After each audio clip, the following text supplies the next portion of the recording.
बेचारा 5 नमाजें पढ़ाता है, सारी जिंदगी बच्चों को अलिफ बा ता सा पढ़ाता है, वो बेचारा सारी जिंदगी पीर बन ही नहीं सकता।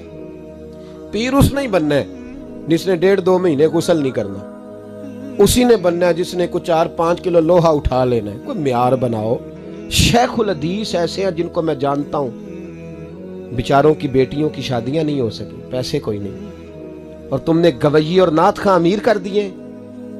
जो जाके गवैयों के पास सोर सीधी करके आए, तपला सरंगी पे वो तुमने अमीर कर दिए, करोड़पति कर दिए। वो जाली पीर जो दुआ तक नहीं जिसे मांगनी आती, वो खरबपति है। और मस्जिद का इमाम बेचारा रो रहा है कि चलो कहीं से पैसे आ जाए तो मैं भी बच्ची की कहीं निस्बत कर दूं।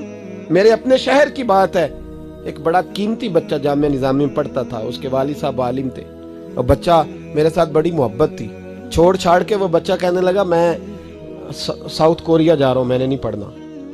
2-3 साल से छोड़ गया। उसके अब्बा ने मुझे फोन किया कि आपसे बड़ी अकीदत रखता है, आप इसको समझाएं। मैंने फोन किया, मैंने कहा बेटा तू पढ़। कहने लगा हजरत साहब अब्बा जी 35 साल मस्जिद में रहे हैं, मेरी बहनें इस तरह की हैं कि शायद कभी गैर महरम को मेरी बहनों ने भी ना देखा हो। तीनों की तीनों कुरान की हाफिज़ा हैं, फाजिल अरबी अदीब अरबी किया है, सारा दिन कुरान पढ़ती हैं। थक गया मेरा बूढ़ा सफेद दाढ़ी वाला आलिम बाप रिश्ता ढूंढते पर रिश्ता नहीं मिला, क्योंकि हम मस्जिद की छत पे रहते हैं। एक बीबी रिश्ता देखने आई थी, और जब वो छत पे चढ़ने लगी, रिश्ता दिखाने वाली उसको लेके आई, छत पे चढ़ने लगी तो चढ़ते चढ़ते कहने लगी ओहो ये मस्जिद में रहते हैं, मेरा बेटा ससुराल आएगा तो दोस्तों कहां बिठाएगा, मैंने नहीं करना रिश्ता। कहते हैं मिन्नत की मेरे बाप ने कि छत पे जाके देख तो ले। कहने लगी ना भाई रिश्ता नहीं करना। इतना जुल्म इस कौम ने किया, इतनी ज्यादती। कहने लगा साहब मैंने नहीं पढ़ना, मैंने माल कमाना है, इसलिए कि मेरी बहनें रोती हैं। खुदा का खौफ करो, एक नात से भी गुजारा हो जाता है, मेहरबानी करो। और नात के लिए शोर की जरूरत नहीं होती, इश्क की जरूरत होती है। बस कर दो, बड़ा हो गया। मदारस के बच्चों को वो रोटी खाने को मिलती है जो मैं और आप खाएं तो बीमार हो जाएं, बीमार हो जाएं, जो मदारस के बच्चों को रोटी खाने को मिलती है।